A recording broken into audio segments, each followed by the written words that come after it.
Day 9 of the NBA Playoffs 2012 has come to an end, and I'm here to recap all 4 games and give my little intake, starting with the Bulls and 76ers. Series started out 2-1 to start the day. Chicago needed to win this one before heading back to Chicago to even the series.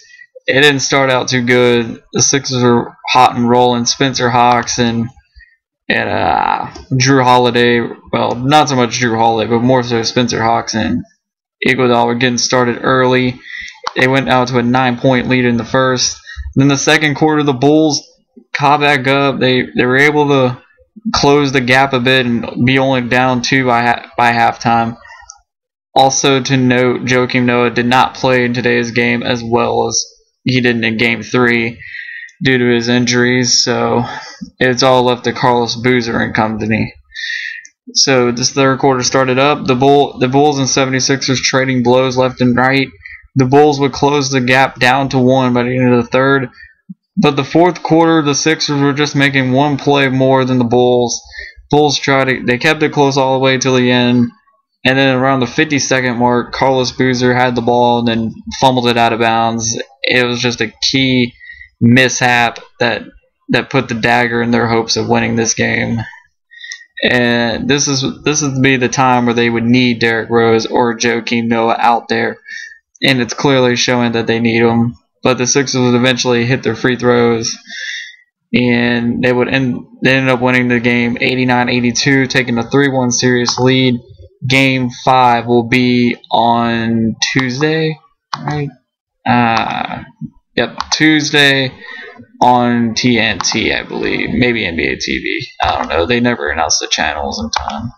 But nevertheless, the next game we'll talk about, the Heat Knicks. Now this one had a lot of excitement in this one. Now we'll get to the start that Amari Stoudemire did play today. He did come back after missing Game 3, and he would play one of the key contributors in the game. Besides Carmelo Anthony had it going in the early goings, and he pretty much had it going all game long. But all right, we'll go by halftime. By halftime, it was the Heat 6-point lead. It looks like the Knicks didn't really have a lot of energy other than Melo. But the third quarter, as the fans were getting more alive, the Knicks team became more alive. As the Knicks would jump out, start hitting their shots, and then it came down to the fourth quarter where the Knicks they're trading blows. Carmelo was trading 3-pointers with LeBron James a couple times, and then LeBron James would go in. He would get an and 1, and Tyson Chandler would foul out. He will make the free throw, which will make it a 1-point game with under a minute to go. The following possession, Udonis Haslem would commit a foul on Amari Stoudemire, and Stoudemire would hit one free throw and then miss the other, which came down to the game on a final possession. Then Dwayne Wade would have 12 seconds. He gets the inbound pass. He runs around in a circle. He turns around and shoots a fader and off the mark, and we're going to a Game 5. Knicks win 89-87. Now, first I want to say this. I didn't like this play. I didn't like the last play of the game. I thought LeBron James should have probably got the shot or somebody else, but that was terribly drawn up. Not that I have a problem with Wade shooting, it's just the way it was drawn up. He was just running around. He killed too much time. I mean, I know they had no timeouts at this point, but I think they should have drawn something else up because that was just a bad, cohesive play, and I thought they needed something else. They needed another option. LeBron was just sitting there. I think they need to have him go inside, make a layup, and try to force overtime, but they didn't do that. But nevertheless, the Knicks win a playoff game for the first time since 2001. They finally end the drought. And now they're going on to a Game 5, which will be on Wednesday night on TNT. So now we go to the Hawks-Celtics Game 4. Now, the Hawks suffered a loss at the hands of the Celtics in overtime in Game 3. Hoping to bounce back, well, hoping and actually doing would be two different things today, as the Celtics jumped out to an early lead and never looked back. And it was just a Boston massacre from the opening tip. And it felt like the Hawks had the life sucked out of them this game. They were never really in it. Their 3-point shots were not falling as they would hope. They went 4 for 20 from the 3-point line. Paul Pierce and Rondo and company had it going on.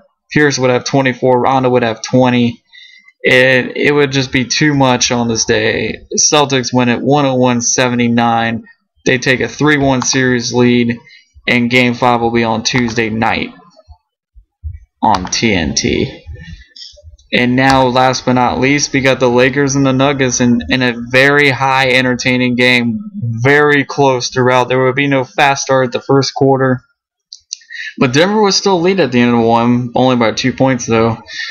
And then the Nuggets, they had a 6-point lead at halftime, but they could never really close out the Lakers like they wanted to. And the Lakers would eventually just creep back with Kobe shooting shots, Andrew Bynum shooting shots. Even a couple of bench players made a couple of key 3-pointers like Steve Blake.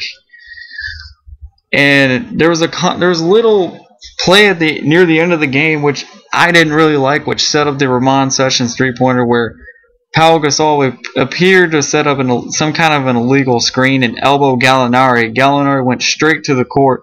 I thought he overacted it a little bit, but I did see some kind of a shoulder movement because he was going like this. And I thought they should have called a foul on that or at least stopped the play, but it is what it is. I mean, and Sessions hits a 3. Then in the following possession, Nuggets would hit a shot. Then Andre Miller would tip it in, but it would be called for offensive interference. And then on the following possession, Steve Blake would hit a 3 to put it up within 6, and that would pretty much be the dagger to the game, as the Lakers will take a 3-1 series lead on the final of today's game, 92-88. And Game 5 will be on TNT Tuesday night. And that will be it for today. The game of the day, I'm going to say the Knicks versus the Heat. Very high entertaining game. Knicks trying to avoid a sweep and trying to end a playoff drought at the same time. It was very convincing for them. The disappointment of the day, you got to say the Atlanta Hawks, man. They showed no fight today. No fight whatsoever. They just got bloody murdered out there. And the upset of the day, I'm going to say the Nuggets-Lakers game because I thought the Nuggets would actually tie the series up and take Game 5 back to LA on a 2-2 tie. But, I could also say the Knicks over the Heat as well because I thought the Knicks would lose too. But you know what? I'm going to say the Lakers-Nuggets. And last but not least, the player of the day is Carmelo Anthony with 41 points, 6 rebounds, 4 assists, 1 steal. I mean, no questions asked about it. He's the clear-cut player of the day. And the Knicks really needed him to avoid the sweep today, so it worked out great. Props to you, sir.